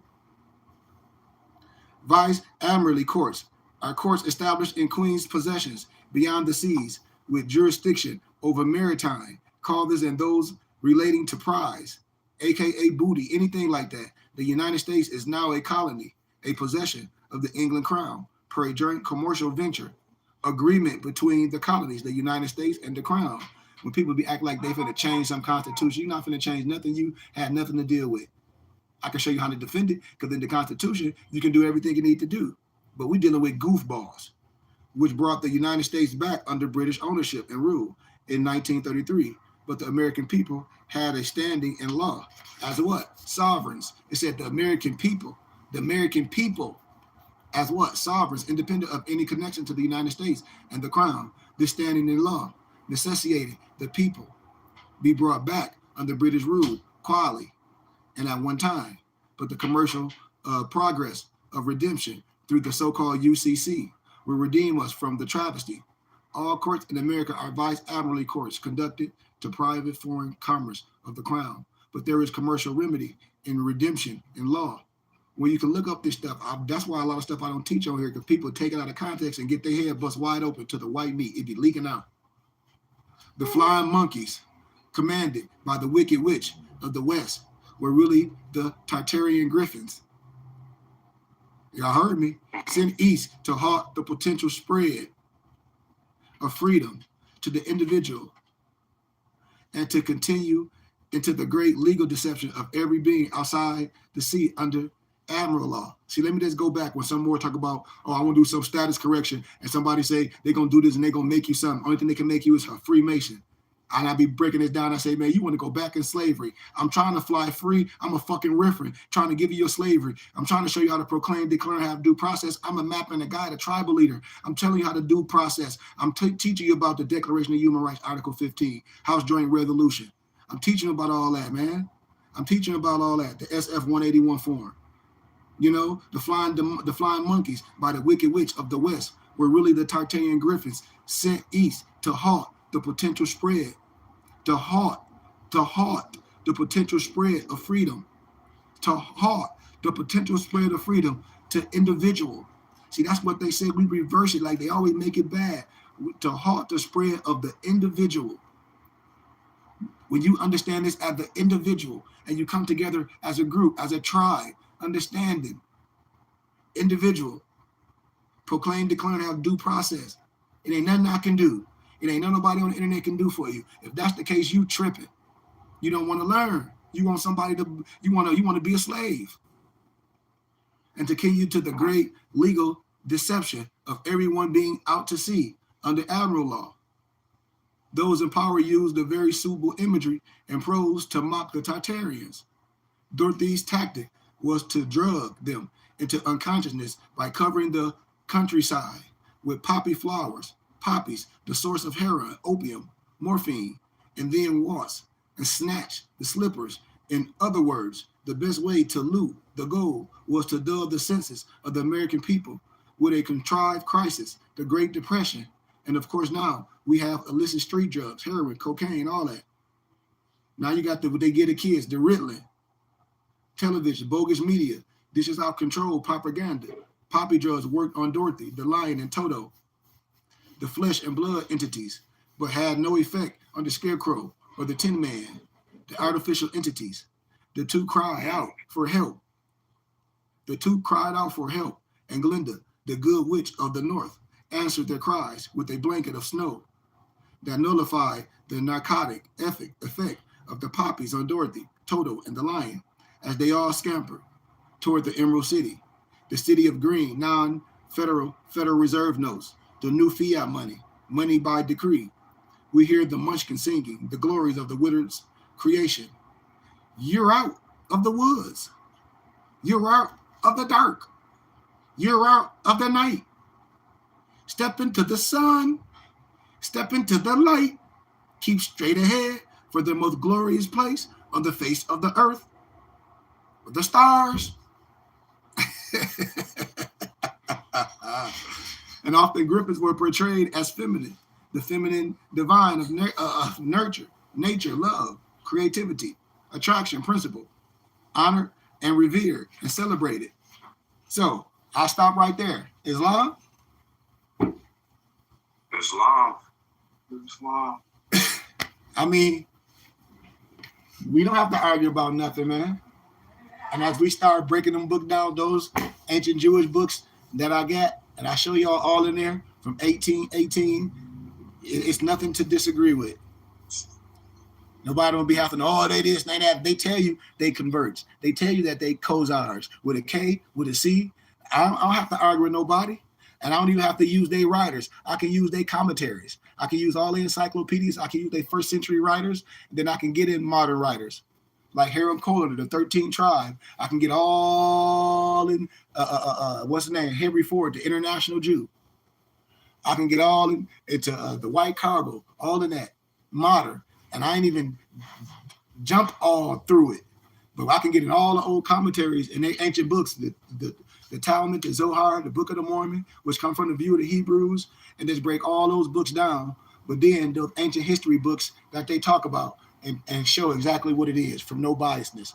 And don't be up here hating on nobody, saying this and that. And they tell you that they converts. They tell you when they was under the ruling of such and such that it wasn't right, that they wanted to be under this. Just like in the fucking Apocrypha, excuse my candor, when them brothers be on the corners arguing and see under the Jews of this in Bacchus, and I read it. It's the Europeans saying since they was under Gentile captivity, and when they left, they've been harmed, and they want to go back to the fucking Gentile captivity. How can you sit up there and say that's you and all that? And in the old books, the goddamn Europeans, the Khazars are saying they wanted to be under your shit by faith, right? Wanted to be fucking converts, cold, right? Talk to me.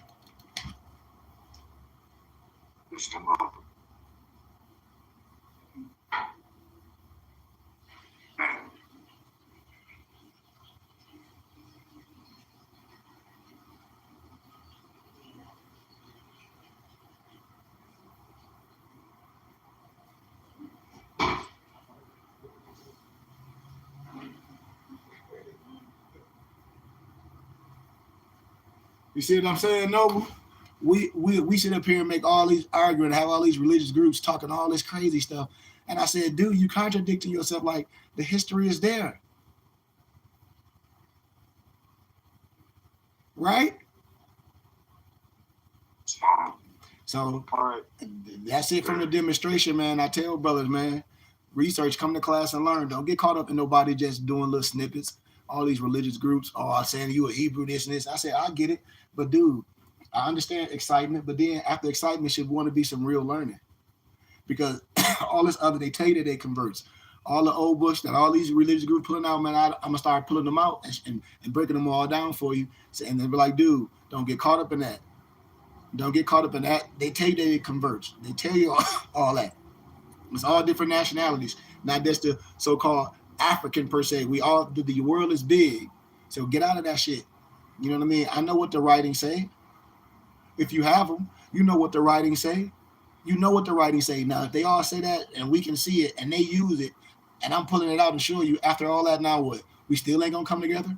You still going to say you some Hebrew Israelite, you some motherfucking this, you some African booty scratcher, you some black power, you some Moorish this, you some Hebrew Israelite this, you some Egyptologist this. You gonna make videos? Oh, I'm finna debunk this. I'm finna step on these brothers' heads. I'm finna step on these. I'm finna debunk all the Hebrew Israel. I'm finna debunk all the Egypt shit. And these grown ass, old ass men older than me do this shit all day.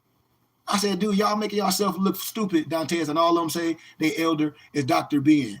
Ain't that a bitch? Excuse my candor. That they say they elder is Dr. Ben. They study under Dr. Ben, and Dr. Ben already unconnected Christianity, African roots, and then broke this shit down. They look and sound like fucking fools. Excuse my candor. Excuse my candor. All that shit has been done by Ivan Van Sertima, everybody, by all the elders, by everybody that done did the work, even Sheikh Anta Diop. When I say, man, I said, y'all, they ain't research Sheikh Anta Diop. I said, what are these brothers talking about? I mean, it's like it's all over the place, and you see all these people going set to set. I said, this is crazy. We'll never get nowhere. That's why I said I have no passion or linking up with the whole world. I have passion with people dealing with people like myself and y'all, and we continue to build and spread this word to the whole world. Because our message is for the whole world. For the whole world. The world know what we're saying. That's why we can't be shut down. That's why everything we're doing is righteous. And that's why everybody that look like us, and don't look like us in my area and other places, be like, man, what y'all doing is honorable. You know? Real talk. The history is there. So what these brothers arguing about?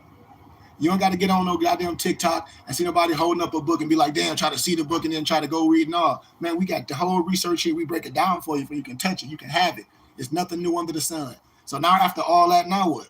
Now after all this revealed, now what's the next phase? I'll wait. I wait for everybody to say that, like, please don't talk about no reparations, because ain't no group of black folk gonna get no reparations. That's what I'll be laughing. I say, man, people don't understand this shit.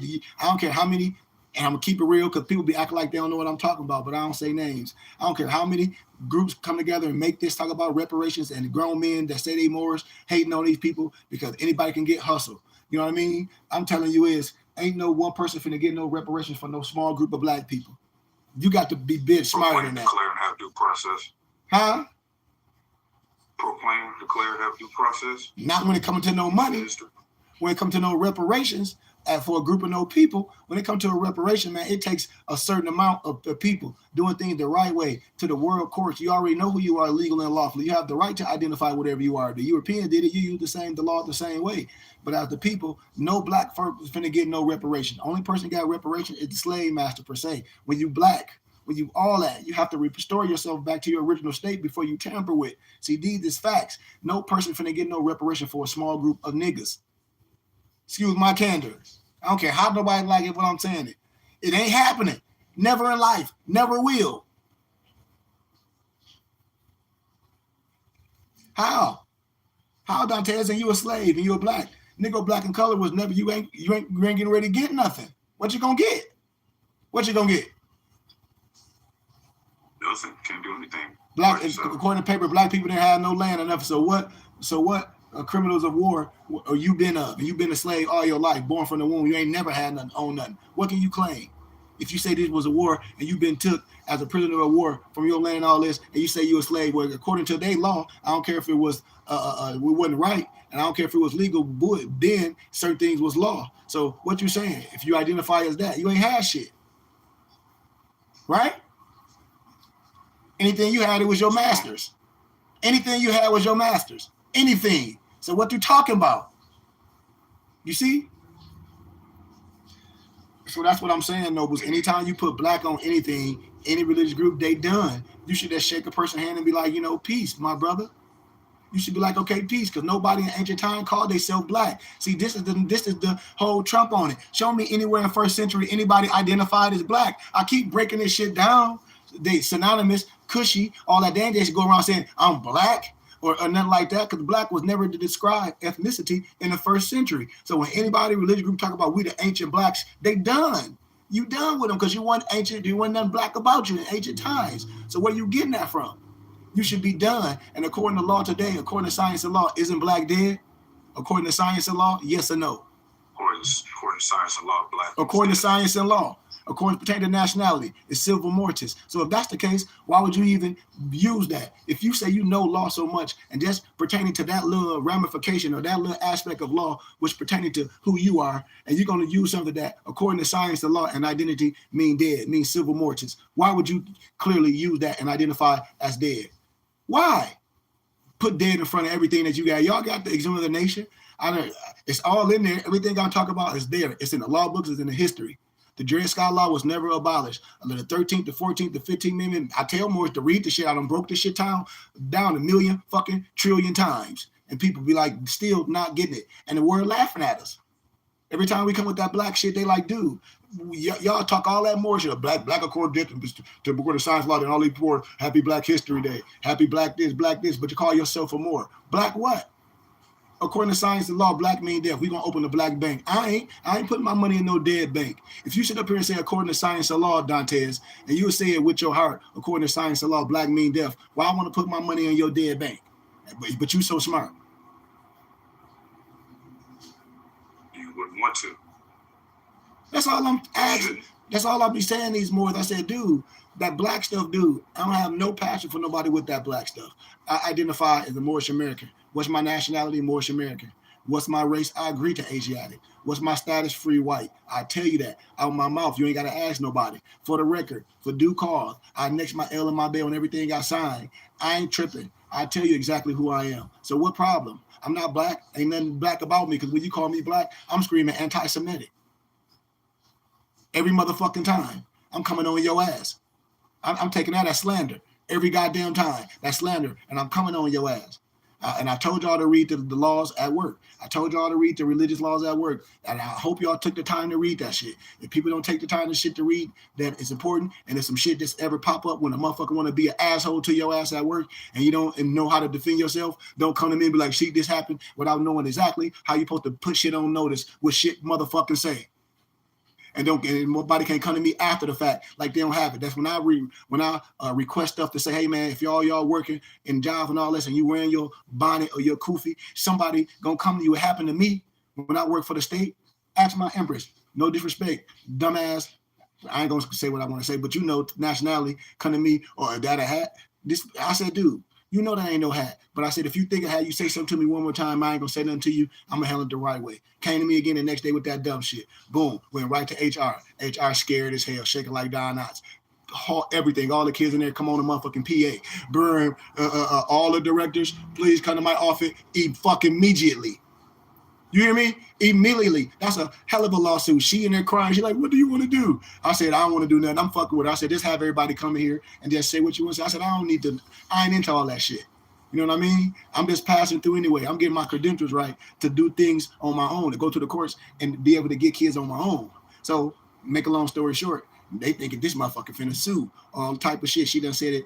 Y'all should know the motherfucking federal law of religious, this and that and the other. Like, everybody know there ain't no motherfucking hat. Y'all say, y'all see a time, whatever, he a fucking Jew coming here with his fucking yarmulke on. This is a white lady. She going to fuck ham. She a regular Christian. She said, this is bullshit. And she said, whoever the fuck said it, you need to get up here and apologize to Mr. Goodman before it's over. I don't give a fuck shit what happens. She said, this is a fucking violation. All that shit she said, don't you know what the fuck we doing? She said, and everybody heard this shit. He got witnesses. Everybody here like, yep, I gotta have everybody sign that shit. I do things the right way. I get that shit recorded. Witness had everybody sign. I had everybody record that shit. Say I was right there. Blah, blah, blah, blah, blah, blah, blah. Say all these motherfucking white people wear baseball hats every day. I had their ass, but I ain't like that. You know, so the point, I want y'all to know this shit. To know what you're doing, not to be, I got some off no fucking TV or you heard somebody. I just gave you the law. When you wear your fez, if you wear that work, and if you're working with heavy machinery, they don't want you to wear no tassel. It can get stuck in the machinery. But if you're working in a hot-ass building, why the fuck you want to be in there with a fez on? Why? It's hot as hell. This motherfucker wool, you're going to be sweating like Don Knotts. You might as well have a kufi on or a turban. You wear your fez coming into the building. Take it off. Keep it clean. You know what I mean? And then put it on as you leave in the building. You have your kufi or your turban on. They ain't going to say nothing to the Jew, to the Hebrew, to the Jew that wears yarmulke, to the Indian that wear his turban, to the Muslim that wear his kufi. None of that. None of that. And they even make recommendations if it don't mess with the productivity and all that. But see, you ain't got to make no recommendation for me because I know how to schedule my prayer if I'm going to do that on my time. See, that's all the shit that you got to know. All the other shit is irrelevant, y'all. And I teach this. And that's what we should be. Everybody should know this. Right? Islam. So that's the end of display, man. I said, y'all read that. That black stuff is nothing. You're not black. I would clearly that I'm not. I would never pick black. Yo, when y'all got that SF-180 form, why would I be teaching all this stuff and nobody goes by it? And then you get something put in your face and they say choose one or choose all to identify to you, and the person to make a box and put other. And there's 3 of them on you. That ain't what it asks. If I ask you for specifics and I say pick all 3 that pertain to you, I ain't ask you to make no box and check other. Still, other ain't nothing. What's the other? I still don't know what no other is. You still to put a box and put other. You pick a box and put Moorish American. I ain't ask you what your nationality is. I ain't ask you this. I'm trying to put you in a box of ethnicity. I ain't ask you if you know goddamn Moorish American. I said pick. It's funny. Go ahead, Noble. Well, I was just gonna say it's funny when you get into that type of scenario and you're dealing with a European who's supposed to take a look at the forms afterwards, then look at it real quick. Let's say if you selected white and Asia and you wrote down Asiatic, they look at you crazy a little bit, but they don't ask you anything about it because they know. Because it ain't nothing to write down. It's already on there. It ain't nothing to write. If you give me that form and they got this on there, a white, Hawaiian, all that, and if you understand, if you know, and it says mark all three, it says mark all that's pertaining to you. Well, you should mark all three that pertaining to you because they on there. It ain't nothing for you to make and come up with yourself. If it was nothing on there that you can identify to, I said mark those that you identify to. I said willingly. I said a mark on there you identify to. They on there. If you don't understand that, then you need to learn. Because I done taught this shit elementary style. That's what I'm saying. And if anybody talk about they finna make a box and put other, that ain't what it is. You wrong. You wrong. And that paper will get voided and threw out. I'm telling you, man. It's like if you're trying to get financial aid from things, don't you know, or anything from the state, don't you know that shit got to be filled out the right way, right? So, okay, so let's do a prime analogy as we close. Whenever more talk about, do you do census? I never tell a person what to do and how to do it. But if I'm doing something, I know how to fill it out the same way you would fill anything out. You on there.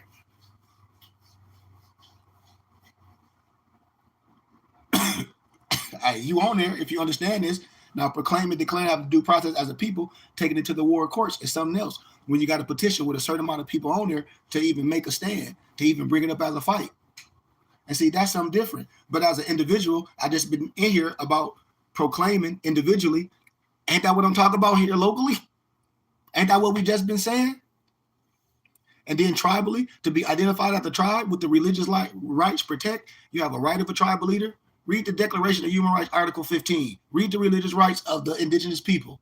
Read this shit. I be telling people, I'm like, y'all ain't never read this shit, what I be saying? Like, oh, well, yep, I know. How? Like all this stuff I be breaking down. The House Joint Resolution 75, Declaration of Human Rights, Article 15, the SF 181 form, all those Yamanese history papers that I gave y'all, the law, all this stuff breaking down to what we have the right to do and tribal leader and what we doing is legit. Nobody can nationalize nobody, man, and if say this, and you not black pertaining to law. There's no standing in law. And that's what I want to leave with. Black, it has no standing in law. Never had, never will. Never have, never will. If you can show me anywhere where black had any standing in law on paper, I can show you that that's a lie and that's fallacy. I can show you that's a lie and that's fallacy. It ain't no such thing as no Willie Lynch. All that's a lie and fallacy. I call it Negro-centric propaganda. Point blank. And so, and that's what I close it with, man. So I give y'all love, man. Any questions? Gratitude, Sheikh, for the teaching.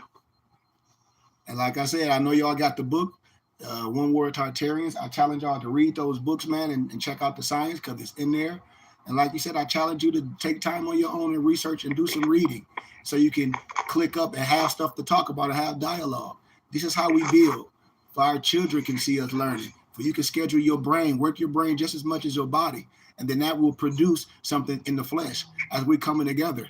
Because this is one body in many parts. And the hand don't say to the foot, it want to be the foot. The foot don't say to the eye, it want to be the eye. Man, that foot doing that foot shit, excuse my candor. And that eye doing that eye shit. And we come together and be one to twin powers activate. And we all bosses in our each city. We all small institutions where we at.